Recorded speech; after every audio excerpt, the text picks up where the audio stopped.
The ruh is its own kind of intellect. The brain is its own kind of intellect. And we understand that because we all have a brain and we've been using it in school or been forced to use it. So we use it all the time. And business people have to use it, doctors have to use it, lawyers have to use it. Everybody has to use their brain all the time to do these things, right? And in life you have to analyze, problem identify, find solutions. But the ruh has a different kind of intellect. We'll call it a spiritual intellect. The Quran describes the ruh's intellect as the heart. The term in the Quran for the spiritual intellect is what? The heart.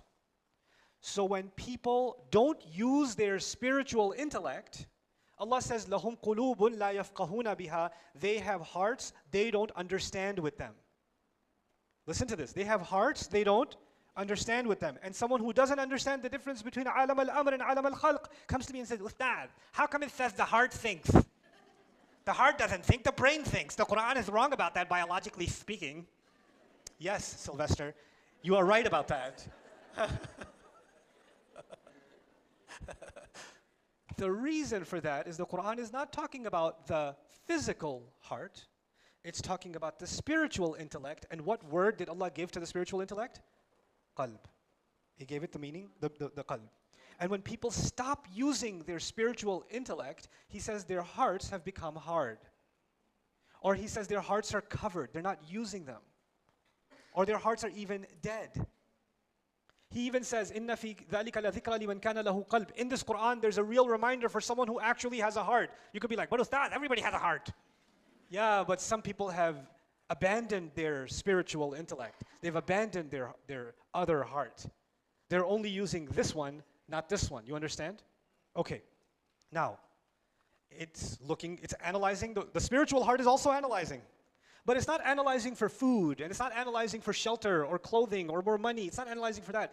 It's analyzing to fill some other kind of void. Because the physical body gets hungry, the physical body gets thirsty, the physical body has physical, sexual urges, the physical body wants to preserve itself, safety. Those are all needs of the physical body and the physical mind. But the spiritual heart is looking for spiritual food. So you're going to go have the best food with your friends, and you had a great time, but you're feeling an emptiness inside. And that's because your spiritual intellect is analyzing and saying, I didn't find what I was looking for. And then I'm going to go somewhere else and find it. And then I'm going to try to find it somewhere else and find it somewhere else. You guys should look up Abdullah Rothman if you don't know who that is. Abdullah Rothman, R-O-T-H-M-A-N. One of the most amazing human beings on this planet, by the way. So his story, listen to his story. I'll tell you a brief synopsis of his story. He comes from a family of great psychologists and pioneers in psychology. And he became interested in the question of what is the soul.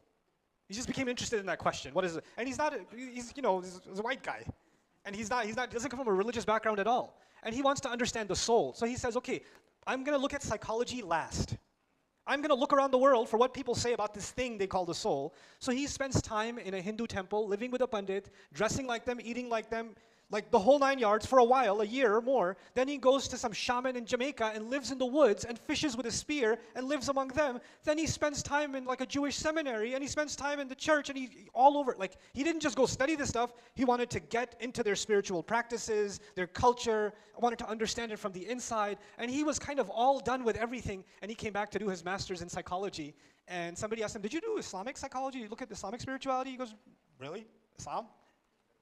And he started looking into it, and he says, this is it. And he took Shahada. And he's head of the Islamic psychology program at Cambridge Islamic College. He studied under a sheikh in Sudan. He got married in Sudan, and mashallah studied Arabic, studied psychology in depth, and just because of the analysis of the ruh, of wahi, is something inside him seeking. This is something Allah gave inside every human being. Some people are able to silence it more than others, right? But it's inside all of us.